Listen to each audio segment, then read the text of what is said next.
Hi everyone, I am Vivek Prasad, founder of David Capital. तो काफ़ी time बाद मैं वीडियो रिकॉर्ड कर रहा हूँ स्टॉक के रिगार्डिंग, कंपनी के रिगार्डिंग, क्योंकि कुछ काम में फंसा हुआ था मैं। लाइफ में कई सारे अनएक्सपेक्टेड इवेंट्स हो जाते हैं, अनएक्सपेक्टेड चीज़ें हो जाती है ना, तो वो सॉर्ट आउट करना पड़ता है। तो वही सॉर्ट आउट करने में लगा था मैं। फाइनली आई एम बैक और जो हम बात करेंगे इस वीडियो में मैं बात करूँगा एक कंपनी के रिगार्डिंग, एक स्टॉक के रिगार्डिंग। वो अल्कोहल से रिलेटेड स्टॉक है, ठीक है। ये beer again made following liquor liquor liquor है लिकर लिकर एंड बियर वगैरह बनाती है, अल्कोहल वाले स्टॉक है। सिंपल सी बात है, अल्कोहल से रिलेटेड स्टॉक है, कंपनी है, तो उसके बारे में हम बात करेंगे।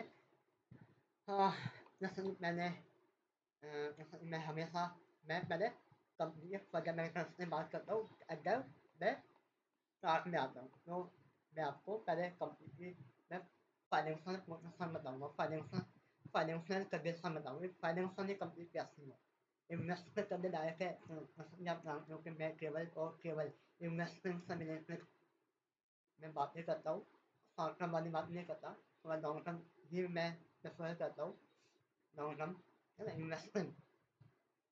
तो तो तो वही तो मैं इस समय जैसे मैं कंपनी फंडामेंटल्स को ज़्यादा मैं प्रायोरिटी देता हूँ, मैंने बैंक में कंपनी फंडामेंटल्स को देता हूँ अगर मैं स्टार्ट में आता हूँ, ठीक है।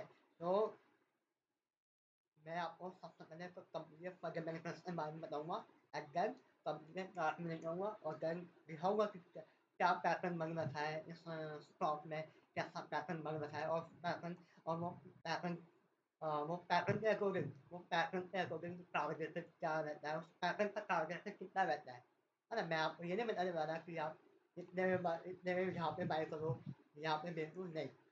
ये सब पैटर्न बन रखा है और है ना, ये सब पैटर्न बन रखा है चार्ट में।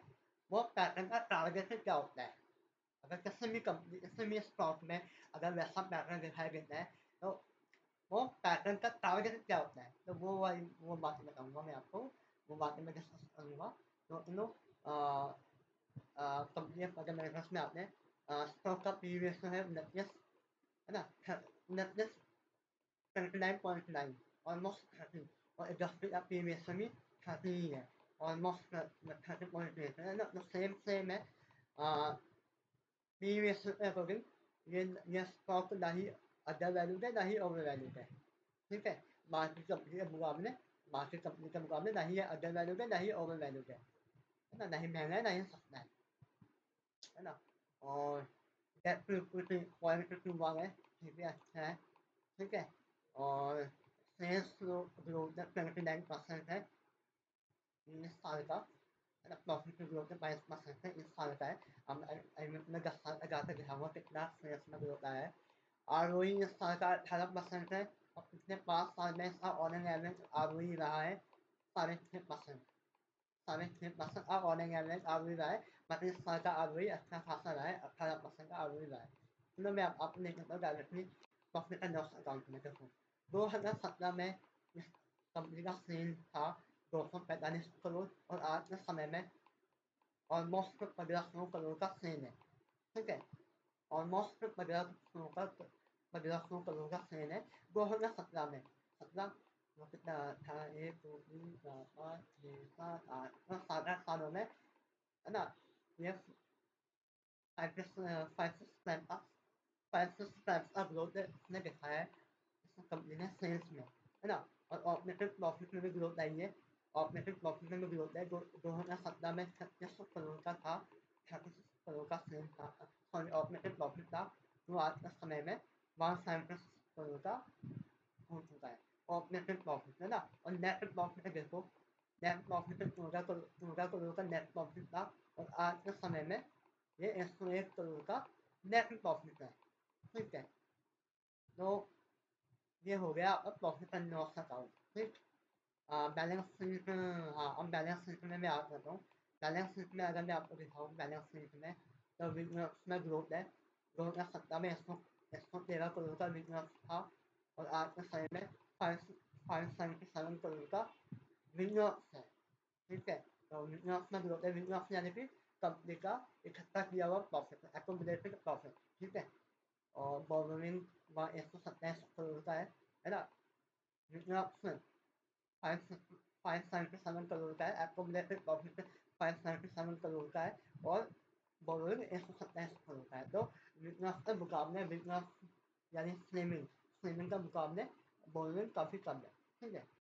कोई बात नहीं, कैश फ्लो पॉजिटिव है, कैश फ्लो पॉजिटिव है, 98 करोड़ का ऑपरेटिंग कैश फ्लो पॉजिटिव है। तो मोटा मोटी अगर मैं आपको दिखाऊँ और इन्वेस्टमेंट थोड़ा सा शेयर होल्डिंग पैटर्न दिखा देता हूँ, किन लोगों ने कितना कितना पैसा लगा रखा है यहाँ पे कंपनी में।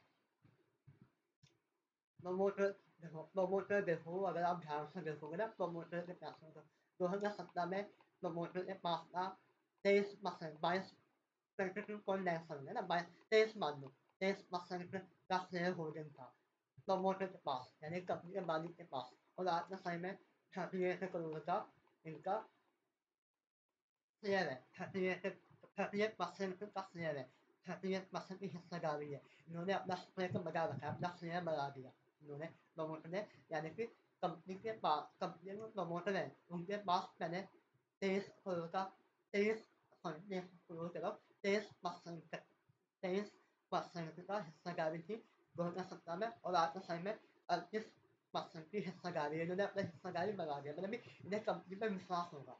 और उससे बात है, अगर कोई अपनी हिस्सेदारी बढ़ा रहा है तो उसको कंपनी पे विश्वास है, और सबसे मेन बात है कंपनी के मालिक को अपनी ही कंपनी पे विश्वास है, अच्छी बात है, ठीक है। एफआईआई ने अपना स्टेक बढ़ा रखा है, एफआईआई यानी कि फॉरेन इंस्टीट्यूशनल इन्वेस्टर, बाहर के लोग है ना, उन्होंने भी अपना स्टेक बढ़ा रखा है ना। और डीआईआई का फ्लैट ही है, फ्लैट है, हल्का सा है ना, फ्लैट ही है, है नहीं। और पब्लिक का पैसा है, हाँ, पब्लिक का पैसा डाइल्यूट हो रखा है, पब्लिक पब्लिक की हिस्सेदारी कम हो रखी है, वो इसलिए क्योंकि प्रमोटर ने अपना शेयर बायबैक किया होगा, अपना शेयर बायबैक किया होगा इसमें, है ना। तो पद्म में कहता नहीं, और एक दिखा दूँ, एक और दिखा दूँ, तो पी में है ना, पी के बारे में बता दूँ। ये 29 का पी, 30 का पी है ना, 30 का पी है। और पिछले 5 सालों में इसका ऑनर लेवल पी कितना रहा है वो देखते हैं। पिछले 5 सालों में इसका ऑनर लेवल पी रहा है 24, है ना। और पिछले 10 सालों में 24, है ना। तो 24 का पी रहा है, और अभी इसका चल रहा है 29, तो ज़्यादा ज़्यादा ऊपर नहीं गया, है ना, ज़्यादा ऊपर नहीं गया, ज़्यादा डेविएट नहीं हुआ। इसका ऑनर लेवल पिछले 5 सालों का पी रेशियो रहा है वही 24 के आसपास से रहा है, 24 के आसपास से रहा है इसका, है ना। और सबसे ऊपर गया है ये 10 सालों में, सबसे ऊपर गया है ये 40, आई थिंक 40 पी में गया है ये ना, 40 पी में गया है 10 सालों में। तो ठीक है, पी रेशियो अगर मैंने आपको बोला ये ओवर वैल्यू भी नहीं है और अंडर वैल्यू भी नहीं है, ठीक है। बाकी हम पैटर्न में आते हैं। फजल मैंने आपको बता दिया, ठीक है, कंपनी अच्छी है, लॉस मेकिंग कंपनी नहीं है, प्रॉफिट मेकिंग कंपनी है। अब थोड़ा टेक्निकल दिखा देता हूँ। टेक्निकल में आपको क्या दिखाया गया है आपको, अभी फिलहाल मैंने ये ड्रॉ किया हुआ है, तो आपको एक ट्रायंगल पैटर्न, ट्रायंगल पैटर्न दिखाया गया होगा ये, इसको हटा दो, इसको हटाओ, ये कंप्यूटर करेगा, इसको हटा दो। केवल आप कहाँ पे ध्यान दो, केवल आप इस पोर्शन में ध्यान दो, यहाँ पे अगर आप यहाँ पे ध्यान देते हो, केवल इस पार्ट में अगर आप ध्यान देते हो, इस पार्ट में ध्यान देते हो, तो आपको एक राउंडिंग मोशन पैटर्न टाइप का दिखाई देगा। एक राउंडिंग मोशन पैटर्न है ना, राउंडिंग मोशन पैटर्न आपको बनता हुआ दिखाई देगा यहाँ पे, है ना। इस पैटर्न के अकॉर्डिंग मिनिमम टारगेट कितना रहेगा, पैटर्न है ना, ये राउंडिंग मोशन पैटर्न है। तो ये राउंडिंग मोशन पैटर्न के अकॉर्डिंग जो हमारा टारगेट है, हम मेजर करते हैं, हम टारगेट को कैसे कैलकुलेट करते हैं, कहाँ से हम नापते हैं टारगेट। अगर हमें नापना हो, अगर अगर हमें हमें टारगेट मेजर करना हो, तो कैसा करेंगे, राउंडिंग मोशन पैटर्न का टारगेट, राउंडिंग मोशन का जो बॉटम है यहाँ से क्लिक करके ये ये हाईएस्ट तक, हाई तक, है ना। तो ऑलमोस्ट आप लगा दो 50% का टारगेट का दिखाई दे रहा है ना, 50 ऑलमोस्ट 50% का टारगेट हमें दिखाई दे रहा है, 50% का टारगेट हमें दिखाई दे रहा है इस पैटर्न के अकॉर्डिंग, है ना, पैटर्न के अकॉर्डिंग। तो सी अभी तो यहाँ पे बीच में कुछ दिनों में यहाँ पे गिरावट आई थी, यहाँ पे आप ध्यान से देखोगे ये मैंने गेनिंग आर्ट ओपन कर दिया, मैं थोड़ा हाईलाइट वगैरह कर देता हूँ, देखना यहाँ पे गिरावट आ रखी थी, जितनी भी गिरावट आई थी वो रिकवर हुआ, यहाँ पे रिकवर हुआ, रिकवर हुआ, यहाँ पे ब्रेकआउट आया, फिर ऊपर गया, फिर यहाँ पे थोड़ा नीचे आया, अगेन फिर से ये ऊपर की ओर बढ़ने लगा। तो इस एरिया को स्टॉप लॉस माना जा सकता है, इस पैकेट के अकॉर्डिंग इस एरिया को, ये 142 एरिया को स्टॉप लॉस यानी कि अगर आप यहाँ पे कहीं पे बाय करते हो और ये 142 के नीचे आता है, अगर ये 142 के नीचे आना स्टार्ट होता है तो आप क्या कर सकते हो, आप बाहर हो सकते हो। अगर आपको कंपनी पे विश्वास नहीं है, अगर आपको कंपनी में कन्विक्शन नहीं है, कंपनी कंपनी पे विश्वास नहीं है, अगर आपको कंपनी पे विश्वास नहीं है और अगर आप यहाँ पे कहीं बाय करते हो और ये 142 से नीचे आना स्टार्ट होता है तो आप निकल सकते हो, ये स्टॉप लॉस होता है, स्टॉप लॉस ऐसा ही कहते हैं, ठीक है। पैसे पे तो स्टॉप लॉस बता रहा हूँ भाई, अगर आपको कंपनी पे विश्वास है और ये इसमें यहाँ पे गिरावट भी आती है, गिरावट आने के बाद समझ लो गिरावट आई, यहाँ पे गिरावट आई, यहाँ पे गिरावट आई, उसके बाद फिर यहाँ पे कुछ साइन दिखाई दिया, ऊपर आने का साइन आपको दिखाई दे रहा है, 1 मिनट का, 1 मिनट, यहाँ पे गिरावट आई, गिरावट आने के बाद है ना, यहाँ तक गिरावट आई,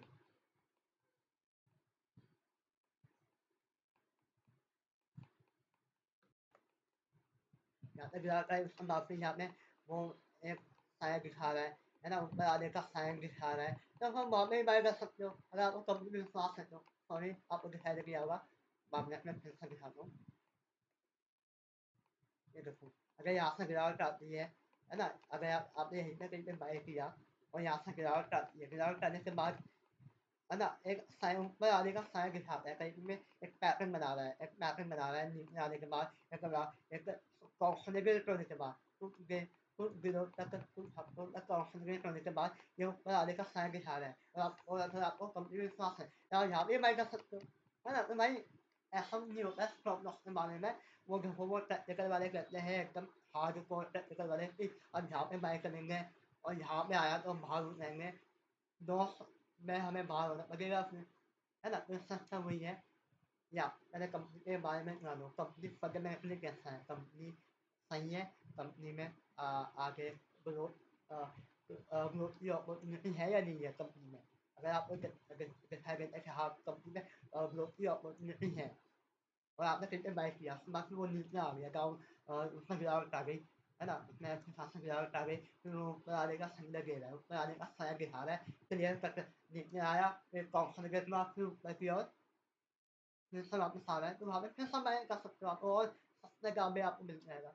तो है ना, तो बस यही कह रहा था मुझे, तो ये कंपनी का नाम क्या था, कंपनी का नाम मैंने आपको मेरा मेंशन नहीं किया, आपने देख लिया होगा, strong distillery and bravery limited, तो अल्कोहल वगैरह बनाती है ना। बाकी आप कंपनी क्या क्या प्रोडक्ट है ना, क्या क्या प्रोडक्ट सेगमेंट है, कंपनी को और बेहतर तरीके से समझाने के लिए आप कंपनी की एनुअल रिपोर्ट या नहीं नहीं क्वार्टरली रिपोर्ट या एनुअल रिपोर्ट दोनों आप दोनों में से कोई सा भी आप रीड कर सकते हो, कंपनी का एनुअल या फिर क्वार्टरली रिपोर्ट आप रीड कर सकते हो, गवर्नमेंट में जाकर आपको यहाँ से आपको मिल जाएगा, ये एनुअल रिपोर्ट मिलेगा और क्वार्टरली रिपोर्ट आपको ये कौन कौन सा ऑप्शन में पीपीटी डाउनलोड करोगे पीपीटी मिल जाएगा, और हाँ कौन कौन सी पढ़ सकते हो, कौन कौन पढ़ सकते हो, ट्रांसक्रिप्ट लिखा ना, कंपोज क्या होता है, कंपनी में मालिक है, कंपनी का मालिक और वो कंपनी का शेयर होल्डर है, उन दोनों के बीच में आपस में क्या क्या बात हुई है, हर 3 3 महीने में बातें होती है, क्या क्या बातें हो रखी है,